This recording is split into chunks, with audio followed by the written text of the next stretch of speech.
আসসালামু আলাইকুম প্রিয় শিক্ষার্থী, আশা করি সবাই ভালো আছো। প্রিয় শিক্ষার্থী, তোমরা অবশ্যই জানো যারা এবারে এসএসসি পরীক্ষায় উত্তীর্ণ হয়েছে, প্রিয় শিক্ষার্থী দাখিল, ভোকেশনাল অথবা জেনারেল থেকে, প্রিয় শিক্ষার্থী যারা স্কুল থেকেও কিন্তু মানবিক শাখা এমনকি কমার্স শাখায় উত্তীর্ণ হয়েছ, প্রিয় শিক্ষার্থী তোমাদের জন্য সুবর্ণ সুযোগ। তোমরা পলিটেকনিক্যাল ইঞ্জিনিয়ারিং বা ডিপ্লোমা ইঞ্জিনিয়ারিং বা টেক্সটাইল ইঞ্জিনিয়ারিংয়ে ভর্তি হতে পারবা।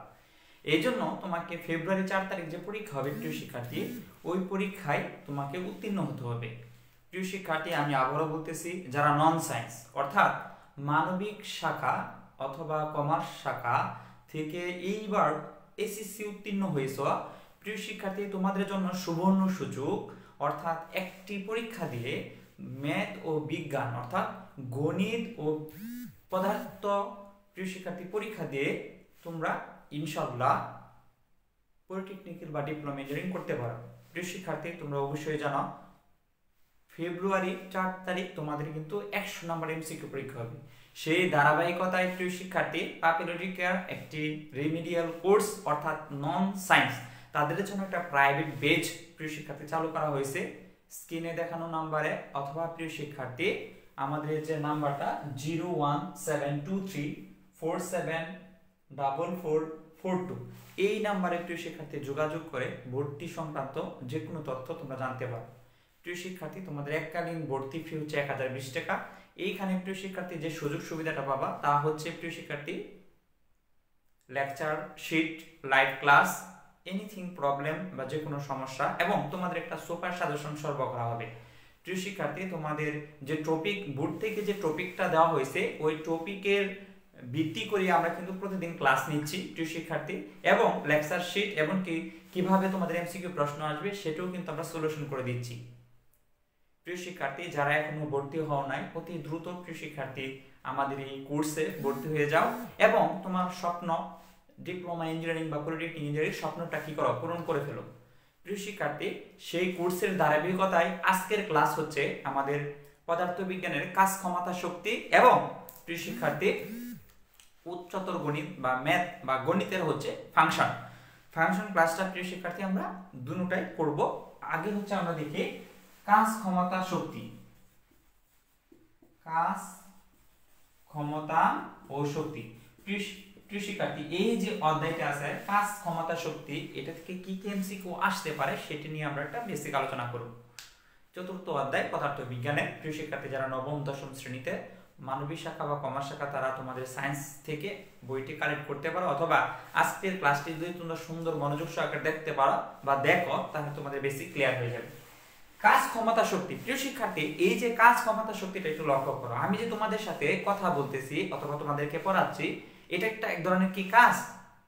অথবা তুমি কোনো একটা দেওয়ালে সারাদিন ধরে প্রিয় শিক্ষার্থী ধাক্কা, অর্থাৎ দেওয়ালকে তুমি দাগ খাচ্ছ, কিন্তু দেওয়ালটা কোনো একটা ইটের দেওয়াল কিন্তু কোনো সরলো না, কিন্তু তোমার কিন্তু শক্তি ক্ষয় হচ্ছে। বৈজ্ঞানিক ভাষায় এটাকে কাজ বলা হয় না। কেন বলা হয় না? বৈজ্ঞানিক ভাষায় বা স্যারদের ভাষায় কাজ হলো যে কোনো একটা বস্তুকে যদি আমরা কি করি, বল প্রয়োগ করি আর সেটা যদি স্মরণ ঘটে তাহলে ওটাকে বলা হয় কাজ। কাজের ইংরেজি মিনিং তোমরা অবশ্যই জানো, ওয়ার্ক। অর্থাৎ তোমাদের যদি নৈতিক আসে যে প্রিয় শিক্ষার্থী কাজকে কি দ্বারা প্রকাশ করা হয়, তোমরা অবভিয়াসলি বলবা ডাব্লু দ্বারা প্রকাশ করা হয়। তাহলে সর্বপ্রথম আমরা কাজ নিয়ে আলোচনা করব, দেন হচ্ছে ক্ষমতা, তারপর হচ্ছে শক্তি।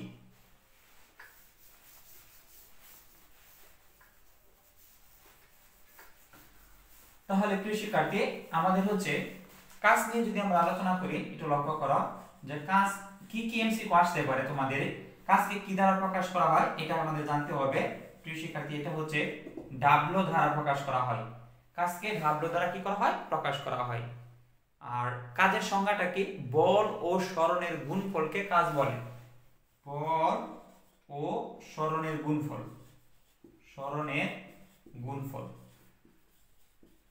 বল ও সরণের গুণফলকে কাজ বলে। প্রিয় শিক্ষার্থী, অলরেডি তোমরা জানো বলকে কি দ্বারা প্রকাশ করা হয়, বলকে এফ দ্বারা প্রকাশ করা হয়। আর সরণকে কি দ্বারা প্রকাশ করা হয়? প্রিয় শিক্ষার্থী তোমরা অবশ্যই জানো সরণকে এস দ্বারা প্রকাশ করা হয়। এর মানে ডাব্লু সমান হচ্ছে এফ ইনটু এস। এটা হচ্ছে কাজের কি প্রিয় শিক্ষার্থী সূত্র। এই সূত্র থেকে প্রিয় শিক্ষার্থী তোমাদের এমসিকিউ আসতে পারে, অথবা এটাও বলতে পারে নিম্নের কোনটি সঠিক, কাজের যে সূত্রটা নিম্নের কোনটি সঠিক। তাহলে ডাব্লু সমান হচ্ছে এফ এস। তাহলে প্রকাশ আমরা জানলাম। একক, এককটা আমাদের জানতে হবে, অর্থাৎ বলের একক হচ্ছে নিউটন আর এস এর একক হচ্ছে মিটার। এই নিউটন আর মিটার যদি দুটো গুণ করি প্রিয় শিক্ষার্থী, এটা দ্বারাই আমাদের এরকম নিউটন মিটার, এটাকে আমরা বলি 1 জুল। 1 নিউটন মিটার সমান সমান হচ্ছে 1 জুল। প্রিয় শিক্ষার্থী, এই যে জুল অর্থাৎ কাজের একক হচ্ছে জুল, এটা যে দ্বারা কি করা হয় প্রকাশ করা হয়। তাহলে প্রিয় শিক্ষার্থী, আমরা কি জানলাম কাজকে কি দ্বারা প্রকাশ করা হয়, ডাব্লিউ দ্বারা প্রকাশ করা হয়। বল ও সরণের গুণফলকে কাজ বলা হয়, ডাব্লিউ সমান সমান এফএস, এবং একক হচ্ছে জুল। এখন মাত্রাটা আমরা দেখব প্রিয় শিক্ষার্থী, মাত্রা কি। এখন আমরা দেখব মাত্রা, কাজের মাত্রাটা কি। বলের মাত্রা আমরা অবশ্যই জানি, বলের মাত্রা হচ্ছে এম এল টি ইনভার্স 2 প্রিয় শিক্ষার্থী আমরা। আর এস এর জন্য আরেকটা হচ্ছে বড় হাতের এল। তাহলে আমরা যদি গুণ করি তাহলে কি দাঁড়ায়, এম এল টি ইনভার্স এল স্কয়ার টি ইনভার্স 2। এর মানে প্রিয় শিক্ষার্থী, এই কাজের মাত্রাটা তোমরা একটু কষ্ট করে মুখস্থ রাখবা। কাজের মাত্রা হচ্ছে এম ক্যাপিটাল লেটারের M L square T inverse 2, এটা হচ্ছে কাজের মাত্রা। তাহলে প্রিয় শিক্ষার্থী, আমরা কি দেখলাম, কাজকে ডাব্লিউ দ্বারা প্রকাশ করা হয়, বল ও সরণের গুণফলকে কাজ বলা হয়, ডাব্লিউ সমান সমান হচ্ছে এফএস, আর একক হচ্ছে জুল, মাত্রা হচ্ছে M L square T inverse 2। এখন কাজ কখন শূন্য হয় আর কখন সর্বোচ্চ হয়, এইটাও কিন্তু মাঝে মাঝে নৈবিত্তিক প্রশ্ন আসে তোমাদের।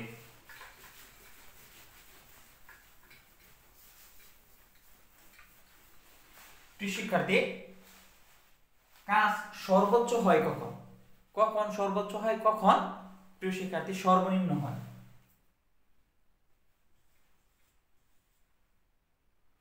কখনো কখনো কাজের সূত্রকে আমরা ডাব্লিউ সমান সমান কি লিখতে পারি জানো, এফএস cos থিটা। এই cos থিটার উপর ডিপেন্ড করে কাজ কখন সর্বোচ্চ কখন কি হয় সর্বনিম্ন হয়। কারণ একটু লক্ষ্য করে দেখো, আমরা যদি এটাকে যদি বলি এফ আর যদি এস বলি, সরণ বলি, এখানে একটা কি হয় কোণ উৎপন্ন হয়, তখন আমরা এই সূত্রটা লিখতে পারি।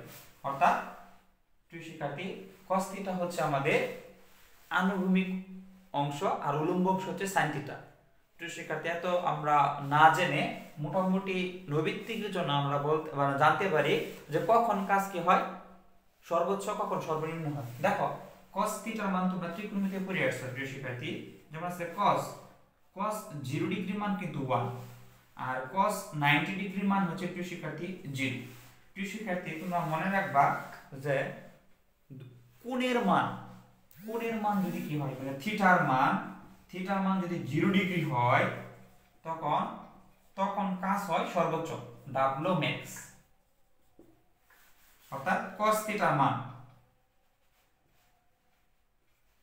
যখন কি হয় 0 ডিগ্রি হয়, আর যদি থিটা ইকুয়াল টু 90 ডিগ্রি হয় মানে সমকোণ হয়, তখন কাজ হয় মিনিমাম মানে কি কাজ হয় কি শূন্য।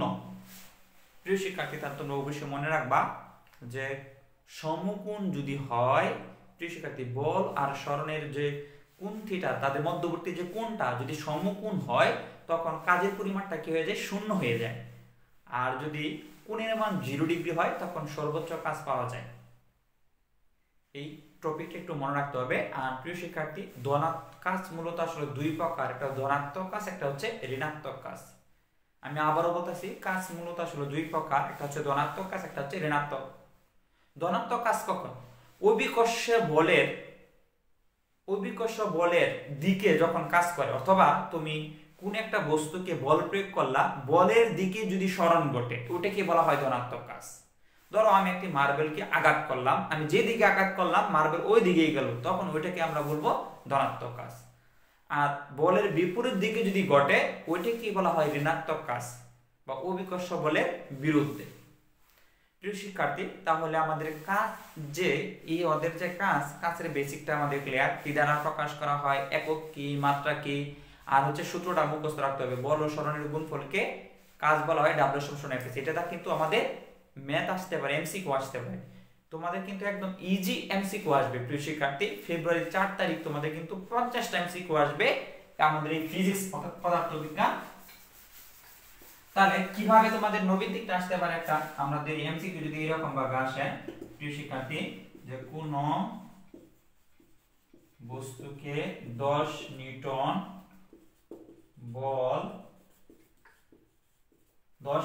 বল প্রয়োগ করলে 20 মিটার সরণ ঘটে তাহলে কাজ কত? প্রিয় শিক্ষার্থী এরকম তোমাদের এমসিকিউ আসতে পারে, একদম আসবে ইনশাআল্লাহ, যে কোনো বস্তুকে 10 নিউটন বল প্রয়োগ করলে 20 মিটার সরণ ঘটে তাহলে কাজ কত?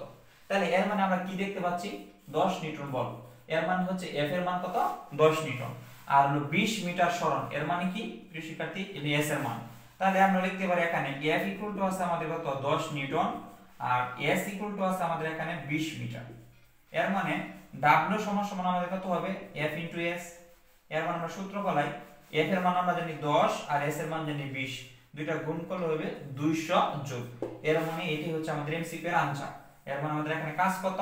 কাজ হচ্ছে প্রিয় শিক্ষার্থী 200 যোগ, অর্থাৎ তুমি বল আর সরণের দুইটা গুণ করবা, ওইটি হচ্ছে কাজ। এইরকম ভাবে প্রিয় শিক্ষার্থী তোমাদের কিন্তু বোর্ড পরীক্ষা অর্থাৎ ফেব্রুয়ারি যে 4 তারিখ তোমাদের পরীক্ষা হবে, যারা নন সায়েন্স মানবিক শাখা ও কমার্স শাখা ভর্তি পরীক্ষা দিবা, এইখানে এইরকম এমসিকিউ আসবে। আশা করি প্রিয় শিক্ষার্থী তোমরা ইনশাআল্লাহ পারবে। এখন তার পরবর্তী হচ্ছে আমরা যাই প্রিয় শিক্ষার্থী কাজ ক্ষমতা। এখন আমরা ক্ষমতা নিয়ে আলোচনা করব। ক্ষমতার কি কি বেসিক গুলো আমাদের জানতে হবে প্রিয় শিক্ষার্থী, একটু লক্ষ্য করো। ক্ষমতা প্রকাশ, তোমরা সবাই জানো পাওয়ার। ক্ষমতার ইংলিশ হচ্ছে পাওয়ার, এর মানে পি দ্বারা কি করা হয়? প্রকাশ করা হয়।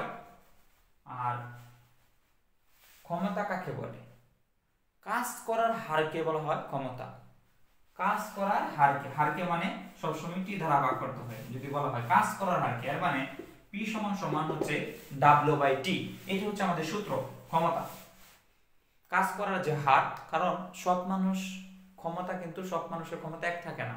দুইটা মানুষ একই কাজ দিলা, কেউ অল্প সময়ে করলো, আবার কেউ অনেক সময় বেশি নিয়ে করলো।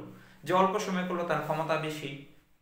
এর মানে তোমরা দেখতেছো ক্ষমতার সাথে কিন্তু সময় রিলেটেড, মানে কাজ করার হারকে বলা হয় ক্ষমতা।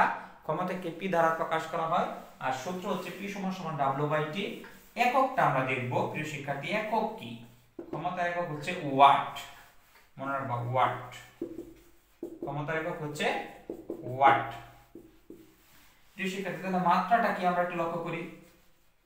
এগুলাতে কিন্তু তোমাদের এমসিকিউ আসবে, যেমন একক, প্রকাশ, মাত্রা, সূত্র। তাহলে কাজের মাত্রা আমরা কি জানি?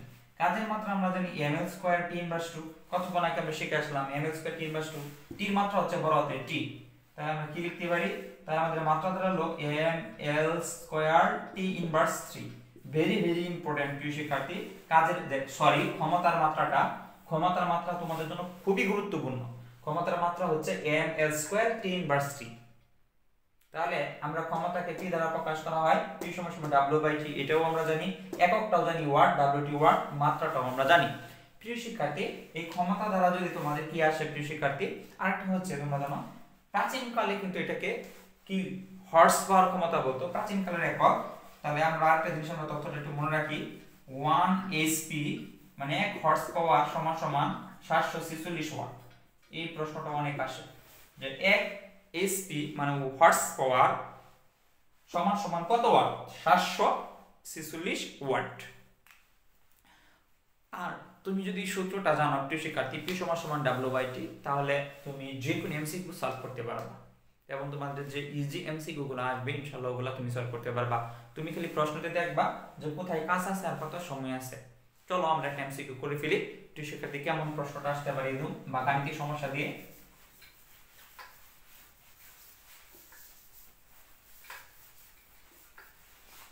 ধরো এরকম প্রশ্নটা আসলো যে কোন বস্তু 10 সেকেন্ড সময়ে 20 জুল কাজ সম্পূর্ণ করলে ক্ষমতা কত? তাহলে এর মানে 10 সেকেন্ড সময় আর হচ্ছে 20 জুল। তাহলে 10 সেকেন্ড সময় মানে কার মান? প্রিয় শিক্ষার্থী তোমরা জানো টির মান, আর হচ্ছে 20 জুল কাজ, এর মানে W এর মান। তাহলে P সমান সমান হচ্ছে আমরা জানি সূত্র W/T। W এর মান হচ্ছে 20, সময়ের মান হচ্ছে 10। যদি আমি ভাগ করি 2, তাহলে 2 ওয়াট। এর মানে এইরকম ইজি প্রিয় শিক্ষার্থী তোমাদের কি এমসিকিউ আসবে। তাহলে প্রিয় শিক্ষার্থী তোমরা যদি খালি সূত্রটা জানো P সমান সমান W/T, ইজিলি কিন্তু প্রিয় শিক্ষার্থী তোমরা এই ধরনের এমসিকিউ সলভ করতে পারবা। তারপর হচ্ছে প্রিয় শিক্ষার্থী ক্ষমতার পরে হচ্ছে কাজ, ক্ষমতা, তারপরে হচ্ছে বেসিক হচ্ছে তোমাদের হলো শক্তি। মানে এই শক্তিটাই হচ্ছে এই অধ্যায়ের মূলত মেইন পয়েন্ট, যে শক্তির সংজ্ঞাটা হচ্ছে তোমরা প্রিয় শিক্ষার্থী অলরেডি জানো, কাজ করার সামর্থ্যকে বলা হয় শক্তি। আর এই শক্তিকে আমরা, এখানে অনেক ধরনের শক্তি আছে প্রিয় শিক্ষার্থী। এই শক্তি হচ্ছে এনার্জি, ই দ্বারা প্রকাশ করা হয়, এটা সবাই জানো যে এনার্জি। তাহলে হলো শক্তি কি দ্বারা প্রকাশ করা হয়?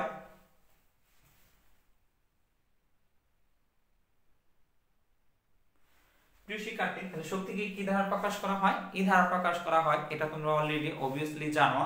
আর এই অধ্যায়ের মধ্যে আমাদের যে পদার্থবিজ্ঞানে অনেক রকম শক্তি আছে, যেমন আছে প্রিয় শিক্ষার্থী যান্ত্রিক শক্তি, পারমাণবিক শক্তি, রাসায়নিক শক্তি, এইরকম যেমন বায়ু শক্তি, এই 9টা বা 10টা রকম শক্তি আছে। কিন্তু আমাদের এই অধ্যায়ে প্রিয় শিক্ষার্থী যান্ত্রিক শক্তি নিয়ে আলোচনা করা হয়েছে। বাকি শক্তি থেকে এমসিকিউ আসবে, কিন্তু আমাদের যে লেকচার শিটটা থাকবে ইনশাআল্লাহ এখানে কিন্তু সুন্দরভাবে দেওয়া থাকবে বা এমসিকিউ আকারে দেওয়া থাকবে। তোমরা একটু ইজিলি, যেহেতু জ্ঞানমূলক, একটু মুখস্থ করে নিও। আর যদি না বুঝো প্রিয় শিক্ষার্থী, পরবর্তী ক্লাসে অথবা তোমাদের গ্রুপে জানিও, ইনশাআল্লাহ আমরা ওই বিষয়ে আমরা আলোচনা করব। আজকের যে টপিকটা শক্তির, সেটা হচ্ছে আমাদের অধ্যায়ে মূলত যান্ত্রিক শক্তি নিয়ে আলোচনা করা হয়েছে। আরেকটা গুরুত্বপূর্ণ তোমাদের প্রশ্ন আসে এমসিকিউ, সবচেয়ে সাধারণ শক্তির রূপ কোনটি, মানে সবচেয়ে সাধারণ শক্তির রূপ কোনটি? এটা হচ্ছে উত্তর হচ্ছে যান্ত্রিক শক্তি। এই যান্ত্রিক শক্তিকে মূলত আসলে আমরা দুই ভাগে ভাগ করছি। যান্ত্রিক শক্তি এটাকে আমরা দুই ভাগে ভাগ করছি, একটা হচ্ছে বিভব শক্তি, পটেনশিয়াল এনার্জি, এটাকে ইপি দ্বারা প্রকাশ করা হয়। প্রিয় শিক্ষার্থী, কোনটাকে কি দ্বারা প্রকাশ করা একটু মনে রাখবা। আরেকটা হচ্ছে কেনেটিক এনার্জি। কেনেটিক এর মানে এটাকে বলা হয় গতি শক্তি, এটাকে ই কে দ্বারা প্রকাশ করা হয়। তাহলে আমরা যান্ত্রিক শক্তির প্রকারভেদ পেলাম। প্রিয় শিক্ষার্থী, তোমাদের যদি প্রশ্ন আসে যান্ত্রিক শক্তি কত প্রকার, তাহলে তোমরা উত্তর দিবা দুই প্রকার। একটা হচ্ছে বিভব শক্তি, আরটা হচ্ছে গতি শক্তি। এই বিভব শক্তিকে ইপি দ্বারা প্রকাশ করা হয়, গতি শক্তিকে কে দ্বারা প্রকাশ করা হয়। তাহলে আমরা এর সূত্রটা আমরা জেনে ফেলি, যে বিভব শক্তি ইপি সমান সমান হচ্ছে mgh। প্রিয় শিক্ষার্থী, এটা হচ্ছে বিভব শক্তির সূত্র। বিভব শক্তির সূত্র হচ্ছে ইপি সমান সমান mgh। প্রিয় শিক্ষার্থী, আমি কিন্তু বেসিক গুলা তোমাদেরকে দিচ্ছি, এই বেসিকের উপরেই তোমাদের কিন্তু এমসিকিউ প্রশ্নগুলো আসবে। মূলত তোমাদের কোর্সটাই হচ্ছে যে তোমরা বেসিক জানো, দেন হচ্ছে এটা জেনে একটা পরীক্ষা দাও 100 নম্বরে, সেখান থেকে যারা ভালো করবে ইনশাআল্লাহ তারাই কিন্তু পলিটেকনিক্যাল অথবা ডিপ্লোমা ইঞ্জিনিয়ারিং বা টেক্সটাইল ইঞ্জিনিয়ারিং কিন্তু পড়তে পারবে। এর জন্য তোমাদের কিন্তু পরিশ্রম করতে হবে প্রিয় শিক্ষার্থী। আমরা 100% শিওর প্রিয় শিক্ষার্থী, আমাদের এই কোর্সটা যদি মনোযোগ সহকারে যে কোনো শিক্ষার্থী যদি দেখে এবং কি এটা ফলো করে, 1 মাস কষ্ট করে এবং 4 তারিখে যদি প্রিয় শিক্ষার্থী পরীক্ষা দেয়, 100% প্রিয় শিক্ষার্থী তুমি চান্স পাবা পলিটেকনিক্যালে এবং কি ডিপ্লোমা ইঞ্জিনিয়ারিং। শিওর প্রিয় শিক্ষার্থী, তুমি যদি আমাদের এই কোর্সটা ভালোভাবে যদি তুমি পড়ো এবং কি ফলো করো, বি কেয়ারফুল। আর প্রিয় শিক্ষার্থী, অবশ্যই তোমাকে প্রচুর পরিশ্রম করতে হবে। যদি মনে এটা আছে আবেদন করলাম, একদিন ক্লাস করলাম, পলিটেকনিক্যালে চান্স পেয়ে গেলাম, আমি আবেদন করে ফেলছি, অথবা আমি তো রিমেডিক্যাল কোর্সে আবেদন করে ফেলছি, অথবা আমি প্যাথোলজিক্যাল এই কোর্সটা আবেদন করলাম, কিন্তু কোনো লেকচার শিট অথবা ভালো করে ভিডিওগুলো আমি দেখলাম না, তাহলে কিন্তু চান্স হবে না। চান্স প্রিয় শিক্ষার্থী তোমাকেই পেতে হবে। এর চেয়ে কত মানে নিম্নমানের গাধা স্টুডেন্টরা প্রিয় শিক্ষার্থী তাদের লাইফে অনেক পরিবর্তন আসছে, শুধুমাত্র একমাত্র হলো পরিশ্রম। অবশ্যই তোমাকে পরিশ্রম করতে হবে। আর যে মানুষ পরিশ্রম করে আল্লাহ তাআলা তাদেরকে নিরাশ করে না। প্রিয় শিক্ষার্থী, আমরা যে কথায় আসছিলাম যে বিভব শক্তি সমান সমান ইপি সমান সমান mgh, এই সূত্রটা মনে রাখলে আমাদের যে কোনো অঙ্ক আসলে আমরা পারবো। m কি? m হচ্ছে ভর, g হচ্ছে অভিকর্ষজ ত্বরণ, h হচ্ছে উচ্চতা। অর্থাৎ বিভব শক্তি কাকে বলে এই জিনিসটা বুঝো। বিভব শক্তি হচ্ছে কোন একটা বস্তুকে যদি তুমি তার অবস্থান পরিবর্তন করো, অবস্থান পরিবর্তন করার ফলে সে যে শক্তিটা অর্জন করে সেটাকে হচ্ছে বিভব শক্তি। ধরো কোন একটা শিক্ষার্থী সে লেখাপড়া করে না, ঘুমায়। যখন আমি প্রতিদিন তাকে দেখলাম সে তো 10টার সময় ঘুমায়, সকালে বিছানা থেকে উঠে না, শীতকাল যেহেতু, এজন্য আমি কি করলাম, আরেকদিন সকালে তাকে কি করলাম, পানি মারলাম, সে কি মানে যাতে ঘুম থেকে উঠে। এই যে পানি মারার পর সে ঘুম থেকে লাফিয়ে তাৎক্ষণিকভাবে উঠলো, ওঠার পরে যে কাজটা সম্পূর্ণ করলো, ওটাই হচ্ছে বিভব শক্তি। অর্থাৎ কোন একটা বস্তু, ধরো একটা মার্বেল, অথবা এটা আমি কি রাখলাম, কোন একটা টেবিলের উপর রাখলাম, সে কোনো কাজ করবে না। যখন আমি টুকা মারলাম, তার অবস্থান পরিবর্তন করলাম, তখন গড়গড়িয়ে কিন্তু উপর থেকে নিচে পড়ে গেল, তখন কিন্তু কাজ করবে। আরেকটা জিনিস তোমাদের খেয়াল রাখতে হবে, যে বস্তুর উচ্চতা অনেক বেশি তার বিভব শক্তি অনেক বেশি। বিভব শক্তি সবসময় উচ্চতার উপর কি নির্ভরশীল।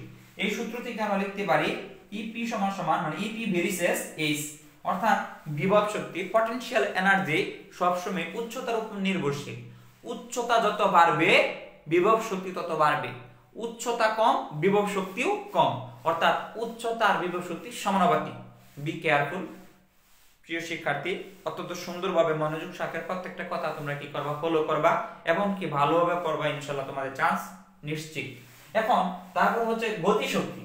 গতিশক্তিকে প্রকাশ করা হয় ই কে দ্বারা, অবশ্যই তোমরা জানো ই কে সমান সমান হচ্ছে হাফ এম বি স্কয়ার। এর মানে ই কে সূত্রটা আমরা কি জানি, ই কে সমান সমান হচ্ছে হাফ এম বি স্কয়ার। লিখে ফেলো, ই কে সমান সমান হচ্ছে হাফ এম বি স্কয়ার। এইখানে হচ্ছে একটু শিক্ষার্থী দেখো, বস্তু গতিশক্তি মানে কি, কোন গতিশীল বস্তুকে যদি আরো গতিশীল করো, আর গতিশীল বস্তু থাকার কারণে যে শক্তিটা তার মানে উৎপন্ন হয়, ওটি হচ্ছে তার গতিশক্তি। আর গতিশক্তি সবসময় ডিপেন্ড করে কার, বেগের উপর। কোন বস্তুর বেগ যত বেশি তার গতিশক্তি তত বেশি। আমরা লিখতে পারি ই কে ভেরিসেস বি স্কয়ার। এর মানে গতিশক্তি বেগের বর্গের সমানুপাতিক। এটা কিন্তু তোমাদের প্রশ্ন আসতে পারে যে গতিশক্তি বেগের কেমন সমানুপাতিক, বর্গের সমানুপাতিক। আমি আবারও বলতেছি, গতিশক্তি হচ্ছে বেগের বর্গের সমানুপাতিক। গতিশক্তি হচ্ছে বেগের বর্গের সমানুপাতিক, আর বিভব শক্তি হচ্ছে উচ্চতার সমানুপাতিক। এই ই কে আর হচ্ছে ইপি, এটা দ্বারা কিন্তু তোমাদের কি আসতে পারে, এমসিকিউ আসতে পারে প্রিয় শিক্ষার্থী, ম্যাথমেটিক্যাল। এম হচ্ছে বস্তুর ভর, বি হচ্ছে বেগ। আমরা দুইটা এমসিকিউ দেখি প্রিয় শিক্ষার্থী, কিভাবে গাণিতিক আসতে পারে সমস্যাগুলো আমরা একটু দেখি।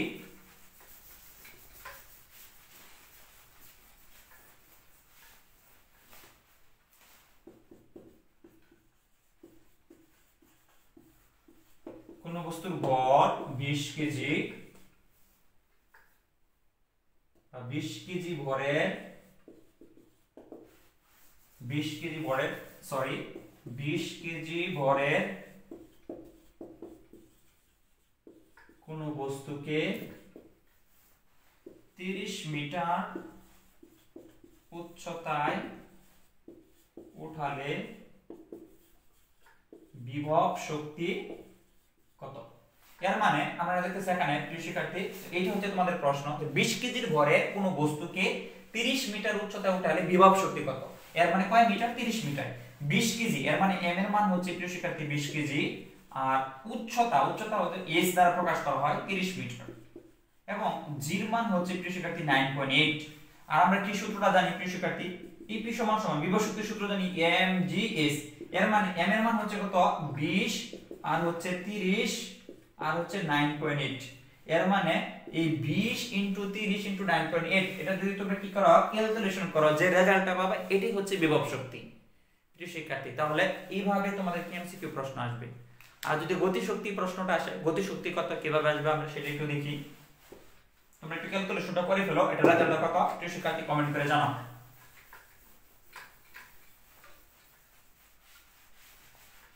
ইপি সমান সমান এমজিএস, এটা গুণফল কত প্রিয় শিক্ষার্থী একটু কমেন্ট করে জানাও।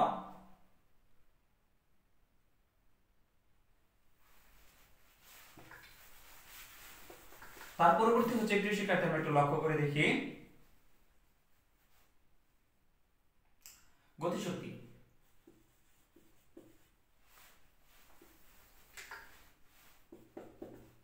ধরো 20 কেজি ভরের কোন বস্তুর বেগ 20 ms-1 হলে গতি শক্তি কত। প্রিয় শিক্ষার্থী, এই প্রশ্নটা তোমাদের আসলো, অর্থাৎ যে 20 কেজি ভরের কোন বস্তুর বেগ 20 ms-1 হলে গতি শক্তি কত। তো গতি শক্তি কি দ্বারা প্রকাশ করা হয়, ই কে সূত্রটা কি একটু মুখস্থ করে রাখবা, হাফ এম বি স্কয়ার। এর মানে হাফ এম এর মান তোমরা জানো, এম এর মান হচ্ছে 20 কেজি, প্রিয় শিক্ষার্থী বি স্কয়ার, বি এর মান হচ্ছে 20, তারপর কিন্তু আবার স্কয়ার, তাহলে হচ্ছে 20 স্কয়ার। তাহলে আমরা যদি ইকুয়েশন করি, এটা কাটলে হবে 10, তাহলে 10 * হবে 400, এটা যদি গুণ করি তাহলে হবে 4000। এর মানে 4000 জুল। তাহলে আমরা দেখলাম অবশ্যই তুমি যদি উদ্দীপকের কি মানগুলা দেওয়া আছে এটা যদি তুমি চিনতে পারো, বল আর ব্যাগটা চিনতে পারো, সূত্রটা যদি ঠিকঠাক ইউজ করতে পারো, তুমি নৈবিত্তিকটা পেরে যাবে একদম ইজি। ইকে সমান হচ্ছে হাফ এম বি স্কয়ার। তাহলে আমরা গতিশক্তি বিষয়টা আমরা ক্লিয়ার। তাহলে বিভব শক্তি এন্ড হচ্ছে গতিশক্তি, আর শক্তির যে এই দুইটা সূত্র ইউজ করে প্রিয় শিক্ষার্থী তোমাদের মিনিমাম 2টা বা 3টা এমসিকিউ প্রশ্ন থাকবে।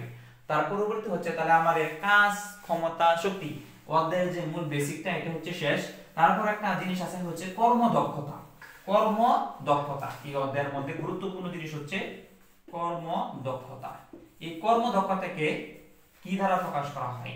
ইটা দ্বারা প্রকাশ করা হয়। আর কর্মদক্ষতার সূত্র হচ্ছে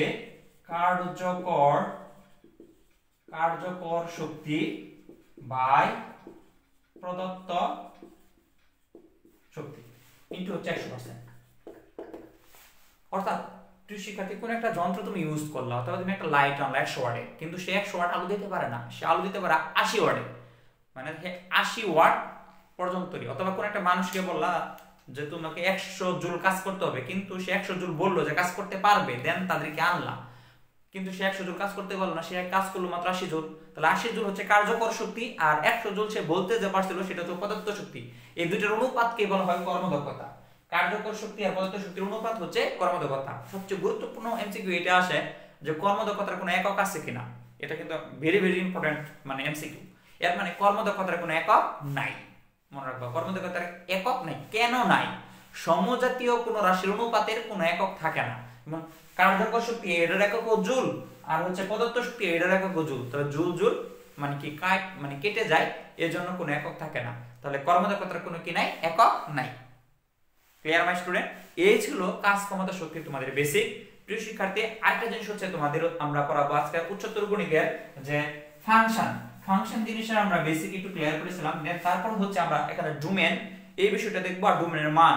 এটা থেকে মিনিমাম আজকে যে পয়েন্টটা আমরা দেখবো এখান থেকে কিন্তু প্রিয় শিক্ষার্থী 2টা এমসিকিউ থাকবে। ডোমেন তোমরা বিপরীত ফাংশন অলরেডি জানো।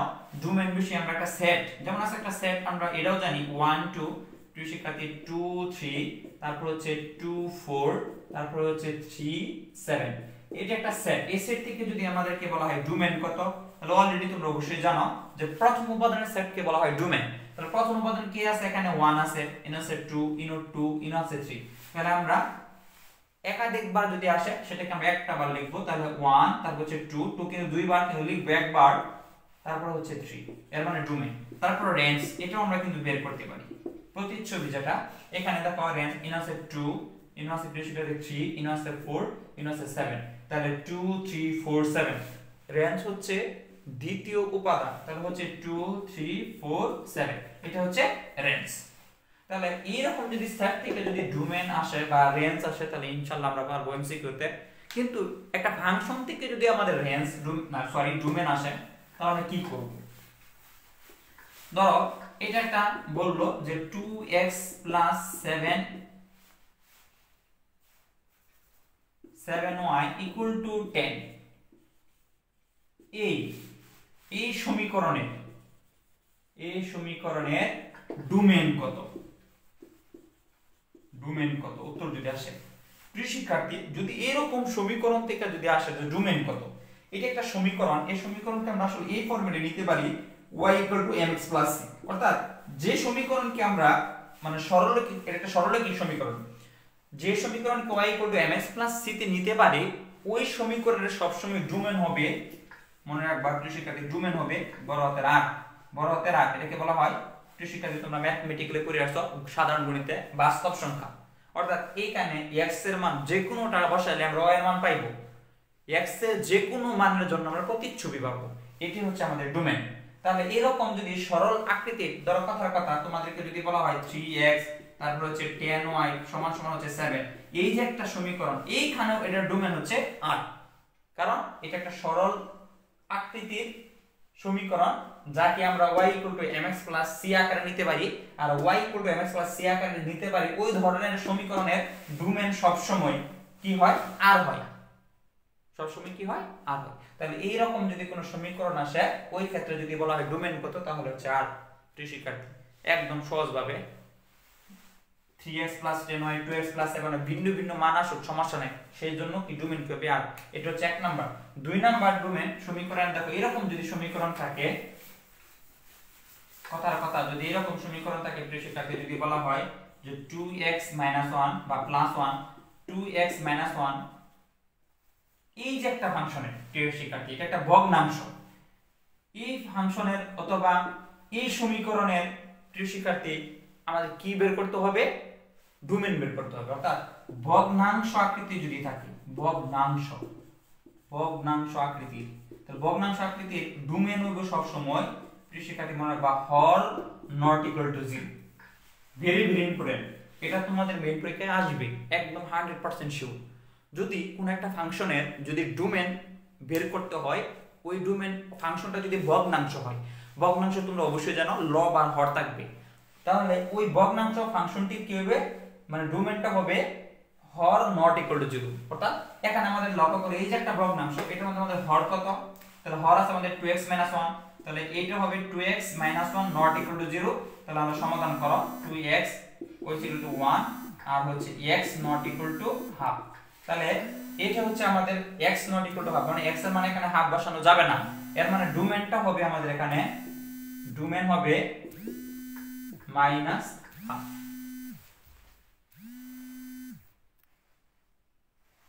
তাহলে হবে আমাদের ডোমেন হবে r সমান প্রিয় শিক্ষার্থী এটা হচ্ছে মাইনাস হাফ, অথবা তোমরা লিখতে পারো r বাদ হাফ, এটা হচ্ছে আমাদের ডোমেন। অর্থাৎ x এর মান হাফ বসানো যাবে না, তাহলে ডোমেন সমান হচ্ছে r মাইনাস হাফ, r বাদ হাফ। এরকম ভাবে যদি এরকম একটা ভগ্নাংশ থাকে, আমরা একটু লক্ষ্য করে দেখি তাহলে ডোমেনটা কত কেমন হবে। ধরো এরকম একটা ভগ্নাংশ 3x + 2 4x - 1 = 0, মানে ইকুয়াল টু 0, এরকম একটা যদি আমাদের কি থাকে প্রিয় শিক্ষার্থী, কি থাকে ফাংশন থাকে। এই ফাংশনের প্রিয় শিক্ষার্থী এই ফাংশনের function of x = 3x + 2 divided by 4x - 1, তাহলে এখানে আমাদের হর কত, হর হচ্ছে 4x - 1 নট ইকুয়াল টু 0। তাহলে এর মানে 4x = হচ্ছে 1 আর x = হচ্ছে 1/4। তাহলে এর মানে আমাদের ডোমেন হবে r বাদ 1/4 সেকেন্ড ব্র্যাকেট, অথবা r বাদ 1/4 সেকেন্ড ব্র্যাকেট। প্রিয় শিক্ষার্থী এটা হচ্ছে ফাংশনের বেলায়, অর্থাৎ যদি কোনো একটা ফাংশন যদি কি থাকে ভগ্নাংশ থাকে, তখন ডোমেনটা কিভাবে বের করব, হর নট ইকুয়াল টু 0 দেন হচ্ছে আমরা এটাকে বলবো বাদ চেক, এটা বিয়োগ যে কথা বাদ কি একই কথা। এইটা সুন্দর মতন লেখা হয় x epsilon x যেন epsilon r আর হচ্ছে মাইনাস হাফ, এইভাবে লেখা হয়।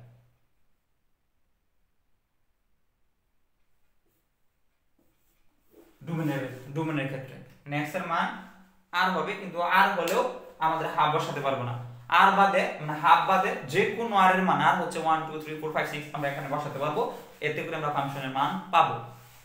আচ্ছা যাই হোক, তার পরবর্তী হচ্ছে আমরা জানি দুইটা গেল, একটা হলো সরলাকৃতি ভগ্নাংশ এবং রুট ওভার যদি থাকে প্রিয় শিক্ষার্থী কোন একটা ফাংশনের ফাংশন অফ x = √2x - 1, এরকম যদি কোন একটা ফাংশন থাকে, এর যদি ডোমেন বলি, তাহলে ডোমেনটা কি হবে, ফাংশনের ভিতরে যা থাকবে তা হচ্ছে গ্রেটার দেন 0, এর মানে 2x - 1 গ্রেটার দেন 0, এর মানে 2x = 1 x = হাফ 1, এর মানে ফাংশন হবে x গ্রেটার দেন হাফ।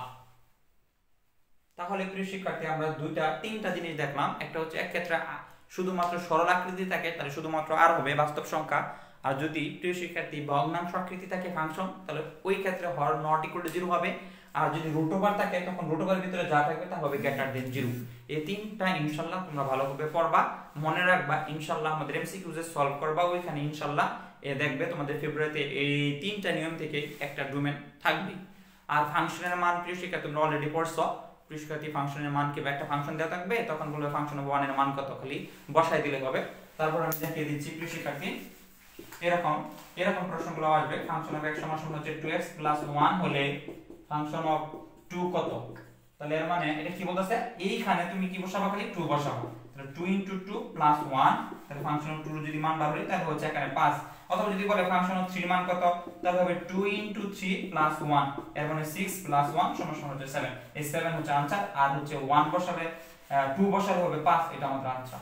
এরকম ফাংশনের মান দিয়েও তোমাদের এমসিকিউ প্রশ্ন থাকবে। তাহলে প্রিয় শিক্ষার্থী উচ্চতর গণিতের আজকে হলো ফাংশনের শুধুমাত্র ডোমেন রেঞ্জ আর হচ্ছে বার করলাম ডোমেন কিভাবে বের করতে হয়, ফাংশনের মান আর কাজ ক্ষমতা শক্তির বেসিক। প্রিয় শিক্ষার্থী, যারা এখনো ভর্তি হও নাই আর যারা এখনো ভর্তি হইছ, প্রিয় শিক্ষার্থী তোমাদের উদ্দেশ্যে একটি কথা, তোমরা লেগে থাকো প্রিয় শিক্ষার্থী, ধৈর্য সহকারে, ইনশাল্লাহ তোমাদের সাফল্য আসবে।